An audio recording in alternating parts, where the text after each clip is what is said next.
Well, actually, I have to go back to this story.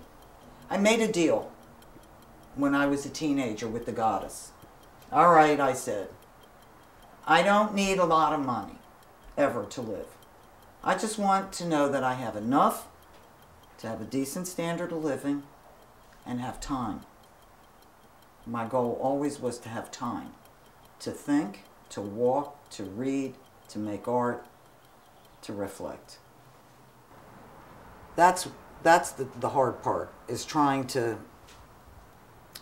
find the time to make the art, to work a job if you need to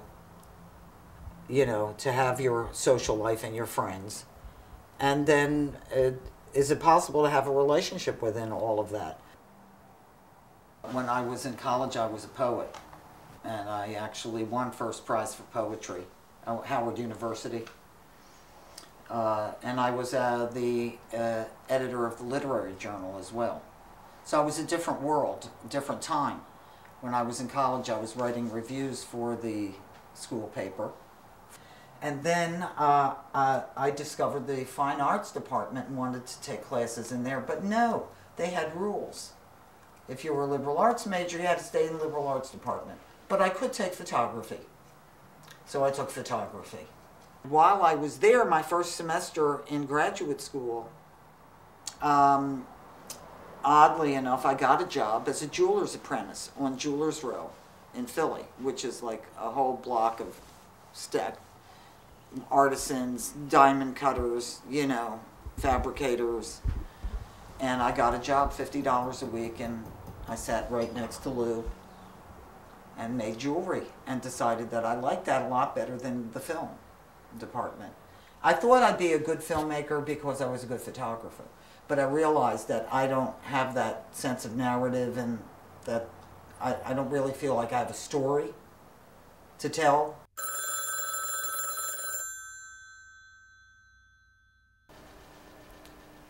Well, lo and behold, about 10 days later, I get a phone call from Basia, a.k.a. Beverly. She and her girlfriend, Puff, were leaving Subud and were going on an adventure, probably to California. And they're heading toward Philly. They were up in Connecticut. I said, oh, cool. So they come over, and I do the I Ching, ask the I Ching, what should I do?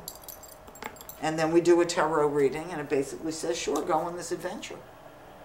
That's what I did. I packed my bags. I went off with Beverly, Basia, and Puff in this car across country. The two of them were dropping acid. I knew nothing about this. I was not a druggie.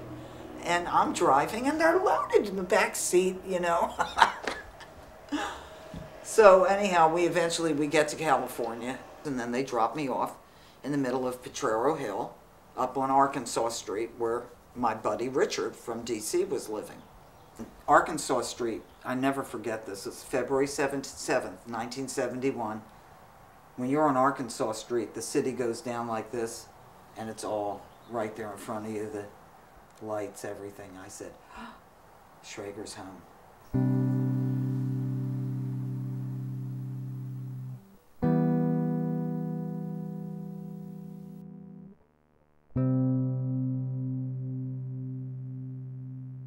For me, always, it's the material that interests me. Not that I have a narrative or a story I want to tell, but some material interests me. So in the beginning, I was basically self-directed. And I did landscapes, still lifes, things like that. But then I started to develop, I guess, my own style, interest in things, abstract forms, floating, flying in space. All my acid paintings are like that, out there in space. Do you still have any of those paintings? Oh yeah, down in the basement.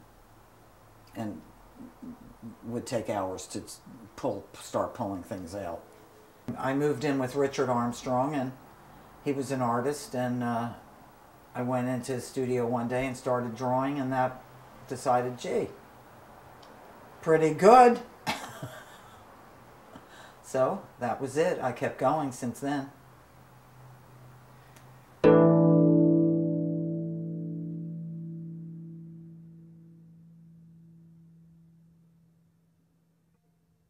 One of the things I did when I was in California in like 1974, whatever it was, found out about this woman, a psychic up on Portola, the Reverend Pearl Shannon.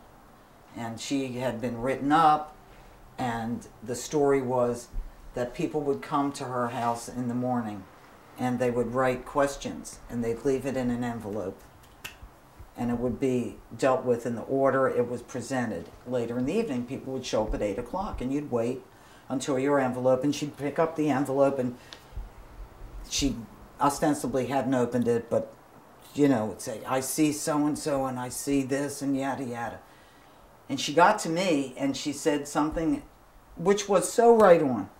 She said I should wear the color orange over my solar plexus because I give out too much energy to people.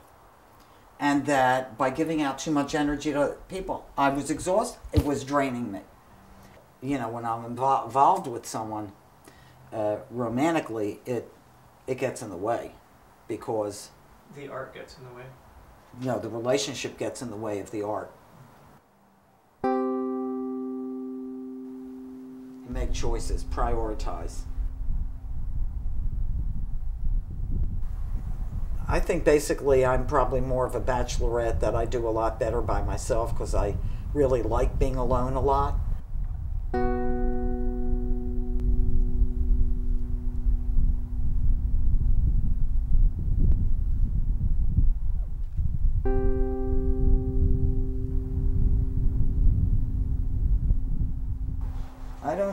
I don't have answers for all of this stuff. I just sort of do what is interesting to me.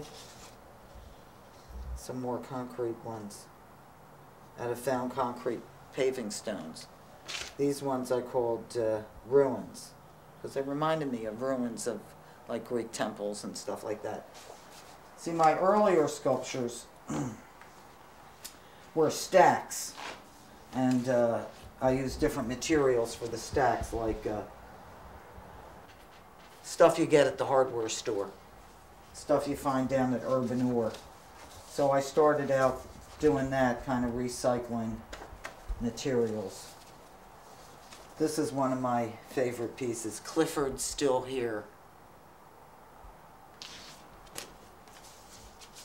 See, so this was during the 90s. I did a lot of this.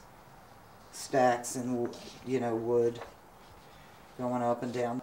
Well, I like the repetition. I like the squareness of it, and that it's kind of architectural, and it lets light in, so you can kind of see different patterns, you know, as you walk around it with the way light does. I love the square. To me, it's the perfect form.